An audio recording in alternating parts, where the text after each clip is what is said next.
DK's cautions against forced acquisition. Land deal, non-land deal ante.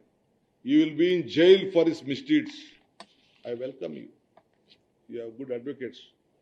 ನಿಮ್ದು ನಿಮ್ಮ ದೊಡ್ಡ ಕಮ್ಮನ ಇನ್ನೊಬ್ಬ ದೊಡ್ಡಣ್ಣ ಎಲ್ಲ ನನಗೆ ಆಗ್ತಾ ಇದೆ, ನನಗೆಲ್ಲ ಪಾಪ ಗೊತ್ತಿದೆ. ನಿಮ್ಮ ಪ್ರಯತ್ನ, ನಿಮ್ಮ ಹೋರಾಟ, ನಿಮ್ಮ ಶ್ರಮ ಏನು, ಬೇರೆ ಬೇರೆ ನಾಯಕರುಗಳು ಯಾರು ಬೆಳಿಬಾರ್ದು ಅಂತ ಹೇಳಿ ನಿಮ್ದು ಏನು ಇದೆಯಲ್ಲ ಎಲ್ಲ ನನಗೆ ಅರಿವಿದೆ. ಆದರೆ ನಿಮ್ಮ ಹಿರಿತನಕ್ಕೆ ನಾನು ನಿಮ್ಮ ನಮಸ್ಕಾರ ಹೇಳಬೇಕಾದ ನನ್ನ ಧರ್ಮ.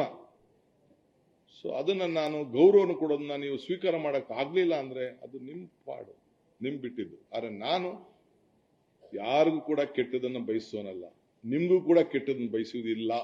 ನನಗೇನು ನೀವು ಜೈಲಿಗೆ ಕಳಿಸ್ಬೇಕು ಅಂತ ತಾವು ಸಂಕಲ್ಪ ಮಾಡಿದ್ದೀರಿ, ಬೇಕಾದ್ರೆ ಮುಂದುವರಿರಿ. ಆ ಜೈಲಿಗೆ ಹೋಗಿ ಬಂದೇ ಈ ರಾಜ್ಯದ ಮುಖ್ಯಮಂತ್ರಿ ಆಗಿ ನಾನು ಇಲ್ಲಿ ಕೂತಿದ್ದೀನಿ. ಜೈಲಲ್ಲಿದ್ದಾಗ ಜನ ಯಾವ ರೀತಿ ಈಚೆ ಬಂದ್ರು, ಯಾವ ರೀತಿ ನನ್ನ ಪರವಾಗಿ ನಿಂತ್ಕೊಂಡ್ರು, ಏನೇನಾಯ್ತು ಅಂತ ಕೂಡ ನಾನು ಕಣ್ಣಲ್ಲಿ ಆ ದೃಶ್ಯಗಳನ್ನು ನಾನು ನೋಡಿದ್ದೇನೆ. ಆ ಜೈಲಿಗೆ ಕಳಿಸಿದಂತ ಕೇಸು ಕೇವಲ 2 ವರ್ಷದಲ್ಲೇ ಪಾಪ ಸುಪ್ರೀಂ ಕೋರ್ಟ್ ಅವರ ಪಾದಗಳಿಗೆ ನನ್ನ ಸಾಷ್ಟಾಂಗ ನಮಸ್ಕಾರಗಳು. ವಜಾ ಮಾಡಿದ್ದಾರೆ, ಡಿಸ್ಮಿಸ್ ಮಾಡಿದ್ದಾರೆ. ಇರ್ಲಿ, ನೋವು ಅನುಭವಿಸೋ ನಾನು ಆ ಕೋಣೆಯಲ್ಲಿ ಏನು ಅನುಭವಿಸಿದೆ, ನನ್ನ ಕುಟುಂಬ ಅನುಭವಿಸ್ತು. ನನಗೋಸ್ಕರ ನನ್ನ ತಾಯಂದಿರು, ಇಡೀ ರಾಜ್ಯದ ನನ್ನ ತಾಯಂದಿರು, ಯುವಕರು, ಹಿರಿಯರು ಕಣ್ಣಲ್ಲಿ ನೀರು ಹಾಕಿ ಪ್ರಾರ್ಥನೆ ಮಾಡಿ ನನ್ನನ್ನು ಜೈಲಿಂದ ಕರ್ಕೊಂಡು ಬಂದರು.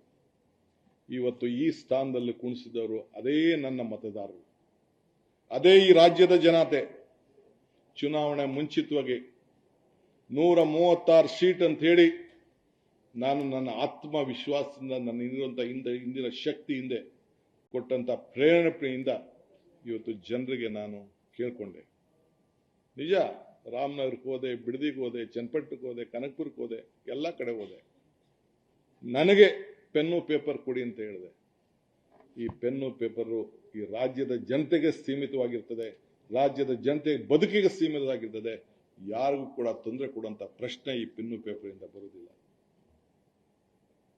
ನನ್ನ ಜೀವ ಇರೋವರೆಗೂ ಕೂಡ ದೇವರು ನನಗೇನು ಕೊಟ್ಟಿದ್ದಾನೋ ನನಗೆ ಸಾಕು.